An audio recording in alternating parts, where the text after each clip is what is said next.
Welcome to Empire Building, the podcast where we talk about building big businesses and even bigger lives. I'm your co-host, Seychelle Van Poel. I'm Via Williams. And I'm Wendy Papazan. You guys, I'm so excited. First of all, Happy New Year, everyone. Hard to believe 2022 came and went, and here we are looking at the face of 2023. That just feels so old because I was born in the 70s, so that's insane. Well, today we're about to kick off something that I'm really excited about, and I know my beautiful co-hosts are also thrilled about, which is our long-awaited, long-demanded 6-part series on wealth building. Yay! Yay, yay, yay. I am so excited for this. Cue the applause from our producers that produce sound effects. Yes.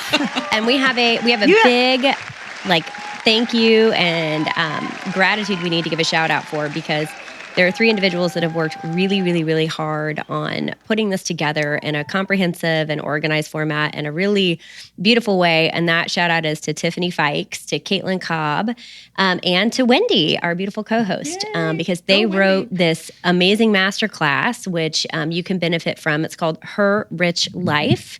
And it's a masterclass series that they helped write, create, and curate all around wealth building, asset protection, and everything in between. It's incredible. So if you're listening to the series and you're liking it, I highly encourage you to go check out our herbestlife.com and go look under masterclasses, because we have a whole Her Rich Life series that takes this and puts it in a whole new level if you want to take it to the next level. So huge thank you to you guys for writing it. And I spoke with Margot, who's our amazing executive director of Her Best Life. And she told me that she has created a special discount just for Empire Building podcast listeners. Yeah. So write this down, unless you're driving. Write this down. We'll put it in show notes, go to right? Her Best Life / we'll put it in the show notes, but it's Her Best Life / masterclass classes. And the code is EBP. So Empire Building Podcast, EBP, that's the discount code. And what that gets everyone is the Her Rich Life on demand at the low price of $199. And and if insane. they want, well, we're going to be talking about net worth, not in this episode, but in future episodes. We're going to be talking about net worth. We're going to be talking about the Net Worth Club, which is another Her Best Life product. You get, if you want, you can get the class for $199, or you can get the bundle with Net Worth Club for only $449. So awesome. If you've got, if you want to kick your year off, and honestly, the best investment you can make is in yourself. And the best ROI for me has been classes and books and things like that. So EBP, make sure you guys check it out. Awesome. I love that. That's That's going to change your life if you guys do that. It'll change your life. It is. I can't think of a better year to focus on that too, as we kind of go through this funky economy stuff, right? Well, there's going to be there's deals to be had. Yes. Yeah. For sure. Okay, so ladies, so we are all excited about this. I think we've all been. I don't know what took us so long, but I feel like now is the right and perfect time, as things usually are. So there you go. But this is our first in a 6-part series on wealth building, like we said, and it's just such an important episode, and it's kind of one of those episodes you may want to listen to a few times. Now, what I think we'll do is we'll do our best to put any math that we talk about for all of you drivers in the show notes the best we can. And just really listen along with us, and don't feel intimidated. If you don't know what something means, Google it, reach out to us. We have an email. I believe it's Empire Building Podcast. Is that right, ladies? @gmail.com. That's right. You've got it. You can ask us questions. We love answering your questions. You can hit us up on Instagram, direct message. I get people all the time messaging me, and I love it. And I know these ladies love it too. So don't be shy, right? Ask away. We don't want to go into this and then lose you on a term or an equation and then have you ask us, right? This is your moment. So this is for you. This is for you. All right. So I love that, Mia. Well, yeah, I know it wasn't in our script, was it? It was a little bit perfect. No, I love perfect. That. No, it's really good. But yeah, it's just important to me. This is you guys know this is a very, very important topic for me, and it's interesting because I'm going to say something that's going to sound weird at the intro of part 1 of a 6-part wealth building series, and that is that I am not a financial expert. So why, you ask, why, Via, am I listening to you? Because of that. Because I was able to get a negative net worth into the millions. I'm still working on it every day. I have had to be a student of this, you guys, for the last 4 or 5 years, as you well know, because you've been partly my teachers, right? Some of my teachers. And I am a great person to talk about this with because I didn't know anything 4 or 5 years ago. So everything I've learned, I've had to learn from the very beginning, right? So that's why it's important to me to say that. If you don't understand anything, just ask, Google it. You can get answers anywhere. So the first thing we're going to work on for our series is probably the most important, because if you do not have clarity of your goalpost, you're never going to know how to win. You're not going to know what you're going for, right? You have to have a North Star. In the absence of having a destination, you will go wherever it is you're going to go. You're not going to get to a destination. So we're going to focus on what your financial freedom number is. And I'm just going to say it, your FU number.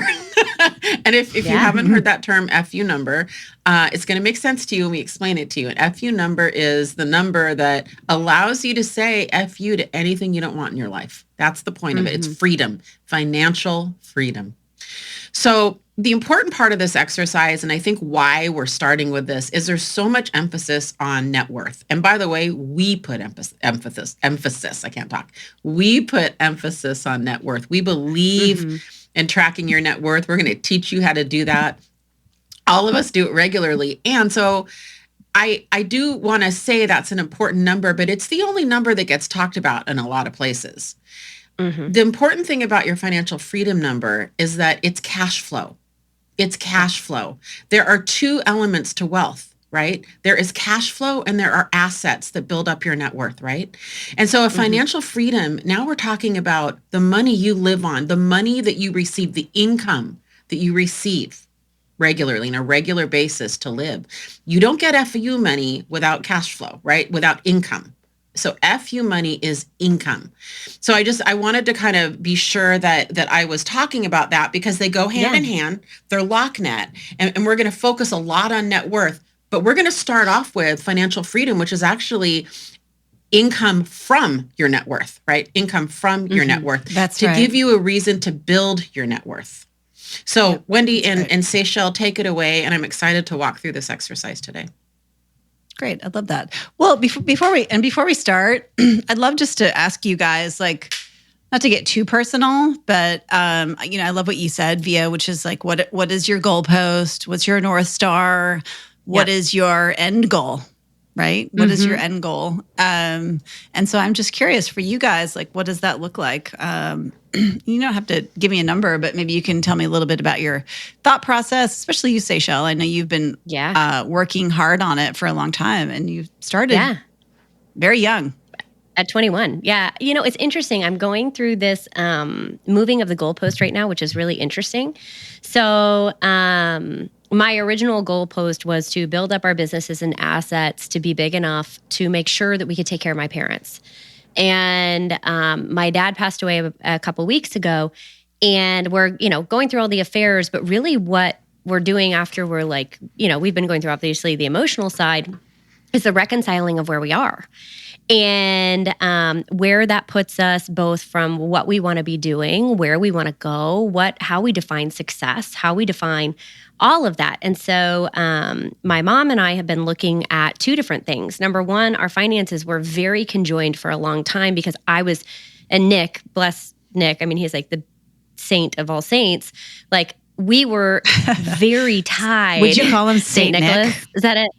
I might tell him something. Yeah. Well, especially in December. it is December when we're recording this. So, yeah. Saint Nick is Quinn, amazing. I will tell you, Quinn asked the other day, she goes, Dad, wouldn't it be weird if you were actually Santa? And I was like, yeah, that'd be really weird. So then we had to go down the whole Tim Allen movie thing. Anyways, I digress. He's way too thin. He is. That's what he said. He was like, it would be really weird. And like, I'm not that big of a sweets guy, but if you see me start to eat a lot of cookies, maybe you should look at me differently and wonder. But so we're going through this process right now of like, we have worked so hard and so long on this exact exercise that we're going to be doing today in defining what the end game is. And now that we're through seeing my dad's health through, we've got Barb set up in a really great way. And for the last month, she and I have been doing this exercise that we're going to walk you through today. We have accomplished her FU number.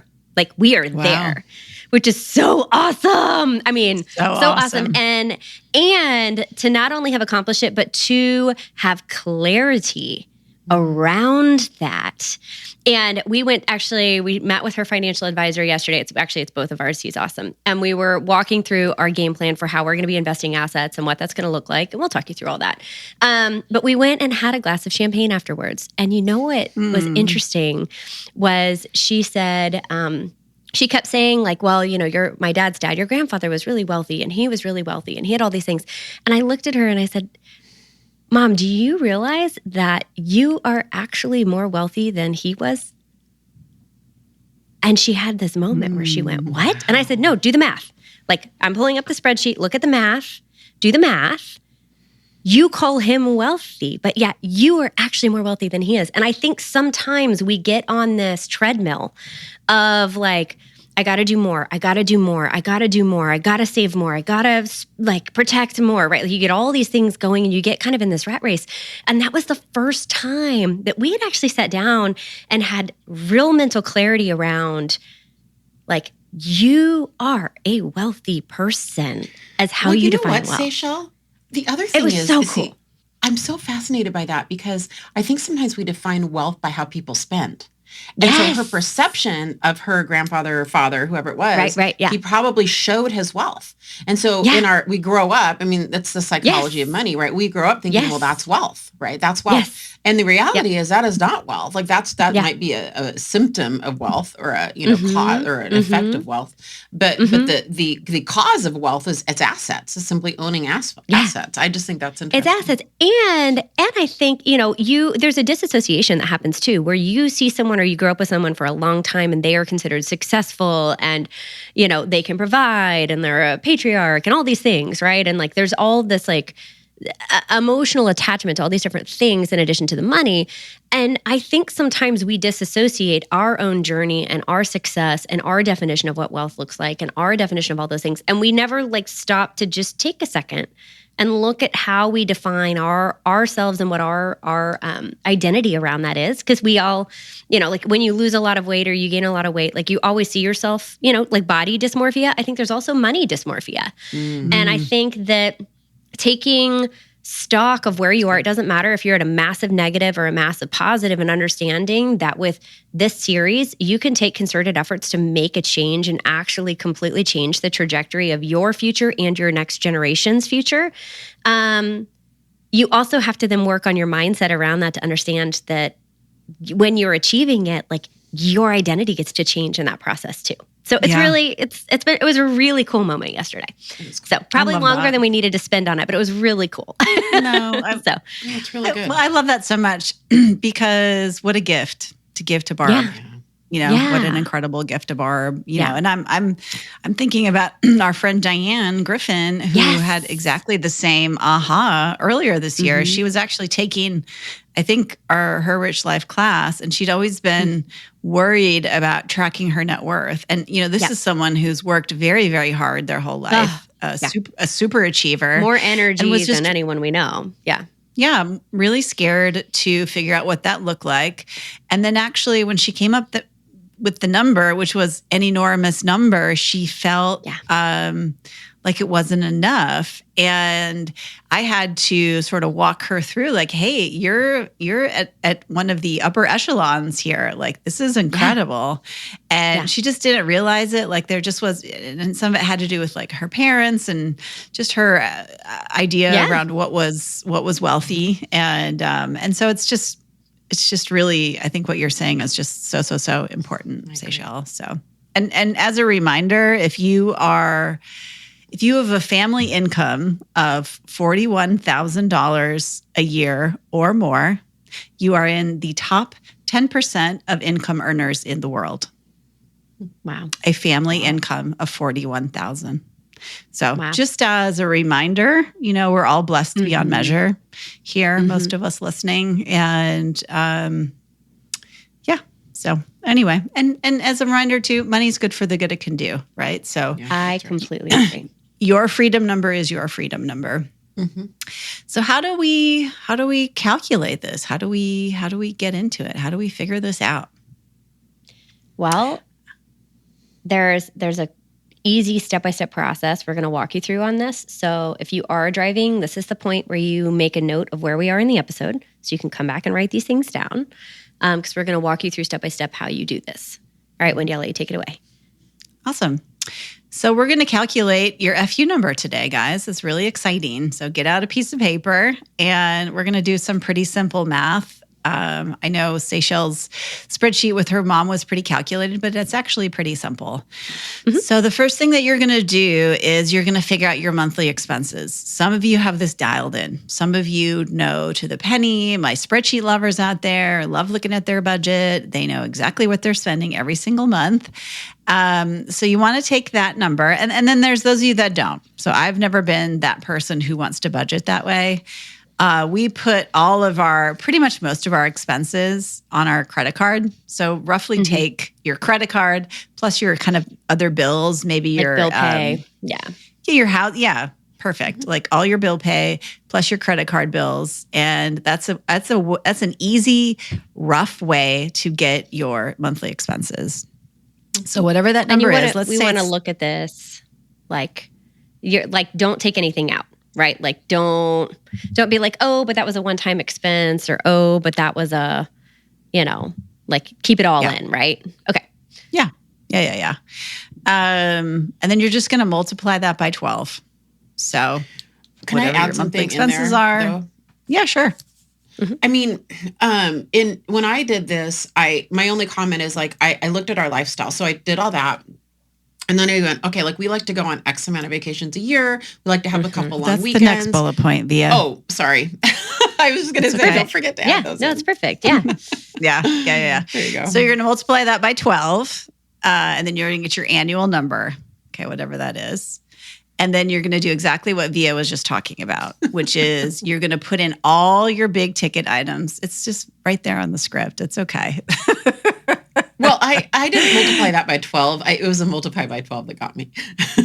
I added them all up and then I multiplied it. No, it's fine. Yeah. Then you want to add your big ticket items. So like, for instance, your vacations. Like you want to take 4 vacations this year. You want to take 2 vacations. What do those roughly cost? Look at what the costs were last year.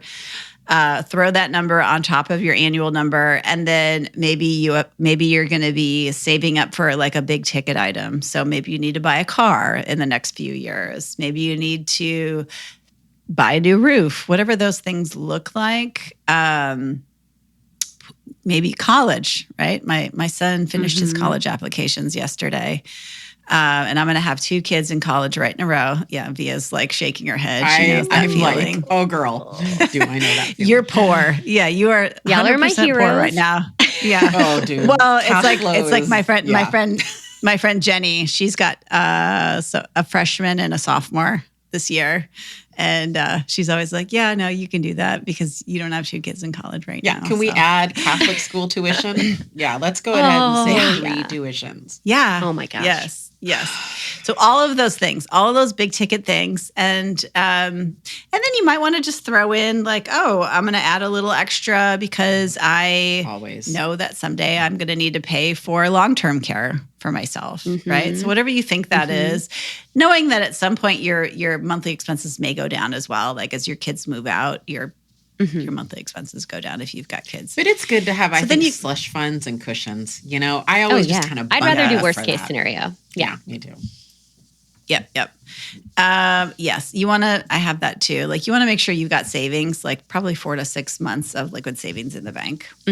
But let's say you've got all that total, right? And it totals up to, let's say 100,000. And this is just for the sake of easy math. Okay, so. That number, which is your monthly expenses, all the big ticket items, all that stuff, is 100,000. You're not going to include your savings in that because your savings is going to be separate, and it's not something that's going to come up every year. So the savings, you fill that out first, and then you're kind of working on that. So, and to be honest, guys, it's for most people, it's really hard to spend more than $500,000 annually on your monthly expenses. It's just very difficult. I bet. I'd be hard pressed to know that, like, to find anyone in my life who's spending more than $500,000 annually. But let's say it's 100, right, for easy math. And then what we're going to do is we're just going to multiply that number by 25. So, Seychelle, what's 100,000 times 25? It's going to be $2.5 million. Is going to be your math on that. I love it. Nice math. Thank you. And that really is our net worth number that we are looking for. Okay, so Via talked about this interesting mix of your net worth, right? And then this number that you need, which is your sort of cash flow for your expenses every year, which is kind of like your freedom number. And that's really what you're looking for. Seychelle, do you want to explain like why that works? Yeah, I was going to say, so you get to this math of $2.5 million and you're like, that's cool, Seychelle, but like why is that? Why is it important to do it times 25? And kind of if you back end the math, which is what we've been doing in our family a lot the last month, which is super cool. If you go back and you look at the history of the stock market since it was recorded, the average that the stock market has put out as far as year-over-year returns on the history of the stock market is right around 5%. So if you took your $2.5 million and you invested it in at the average, right, that would give you like a number, right, that's coming out of there. Now, what we want to do is we don't want to, if the stock market has a bad year, and let's say we were taking this $2.5 million and investing it in the stock market, we don't want to have bad years. We never want to have to dip into that principal balance of $2.5 million. So what you want to do is you want to hedge a little bit lower. Also, as you get older, you're going to invest in more conservative things because you don't want to be as subject to the volatility of the stock market. You might want to invest in bonds or treasury bills or something like that instead of maybe like high-tech stock, right? Because it's more emotional and more subject to volatility. So if we then basically reverse engineer this and we say we're going to take our $2.5 million and we're not going to go after the stock market average of 5% a year. We're going to go after the stock market average of 4% a year. So that if there is volatility, Seychelle, the stock market is much higher than that on average. It's like 8 to 10%. Actually, I looked at it yesterday at 6.3%. We were looking at it with our financial advisor. But if you look at a lot of literature, they say it's 5% if you take out the last 10 years, because the last 10 years have been on like a bull run. But it's 6.3. If we look at the last 40 years, according to our meeting yesterday, it's 6.3% is your average return. And so if we take 4%, which is under that, and we multiply that by the $2.5 million, that's going to give you $100,000 in active income a year that is going to come back to you without dipping into your $2.5 million principal balance. I love it. That's it, guys. That's it. That's how you figure out your net worth number, right? That you're shooting for. And your financial freedom number. So some of you might be asking, well, okay, gosh, I don't have all my money in the stock market. I've got different assets. I've got real estate, right? How do you figure that out? Like, how would you take that into account? I would look at what my cash flow is coming back from my real estate assets and factor that in. So like when we were doing this exercise, we looked at like the cash is one part of it. And then we looked at our real estate assets and what revenue was coming in from that as a separate bucket. And that could be your businesses too. And you need to ask yourself the question of, if you're trying to get to an FU number, which means that you get to decide whether or not you show up for work today, then you need to decide if business income is a part of that, if you're working in that business or not. And can that business sustain itself if you're not working in that business? Do you need to hire someone to replace you? Can the business live on without you? So, when we look at kind of those three income streams as sort of like the broader picture, right, of your like equity or your stock assets, your real estate assets that are giving you revenue, and then your business assets, you have to decide how much time you're going to trade for money ultimately. Because if you're working and still needing to work in or on the business, that's time you're trading for money for that income, which is totally okay. It's more just having clarity around it. Yeah. What about you guys? So I have a question for you. Well, guys I just would feel pretty. Yeah, go ahead. Can I just explain what kind of go a little deeper into what Seychelles is saying? You just might to make answer it my super question easy for people, because I think sometimes people get. Yeah, some people get really like mired in the details of all of this. Like that's not what you can have all your spreadsheets and get really granular, which is totally fine. And for those of you that aren't that person, or you just kind of know where your goalpost needs to be. Average appreciation in America for real estate nationwide is like 3%. Okay. That does not even include the debt pay down. So if you've got a rental property, you're going to feel like that 4% is going to be pretty comfortable. And you can always sell your real estate and dump it into the stock market if you don't want to deal with anything. So kind of what I do, honestly, is I take the value of my businesses out, and then I just take my stock market, and then I take the value of our real estate, and I feel like that's kind of and I take my house out, right? Although you could sell your house and put it in the stock market, but then where would you live?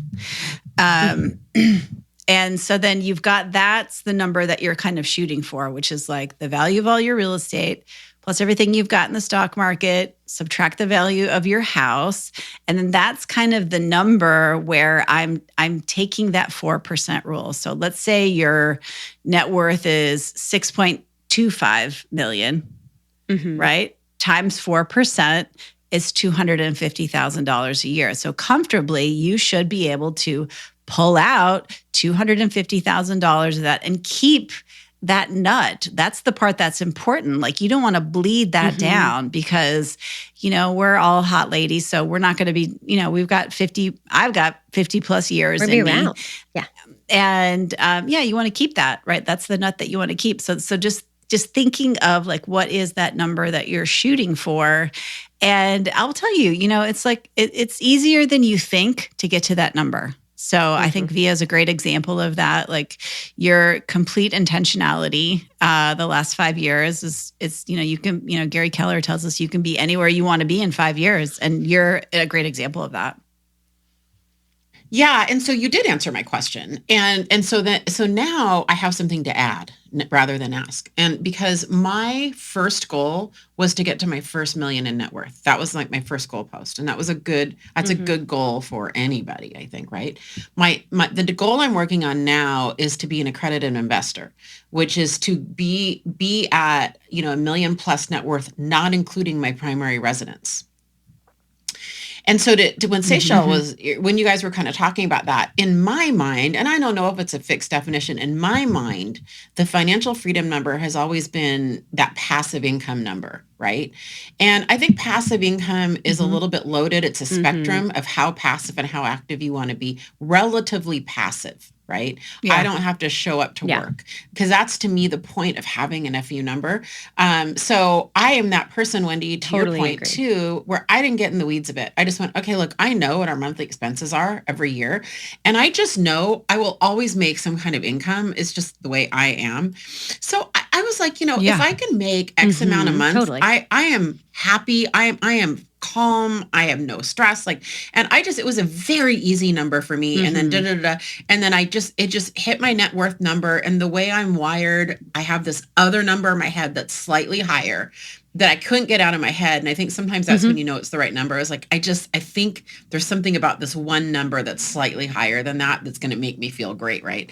And that has never wavered. It's just never wavered. Will it cover every dollar? We want to hear the number. Probably won't.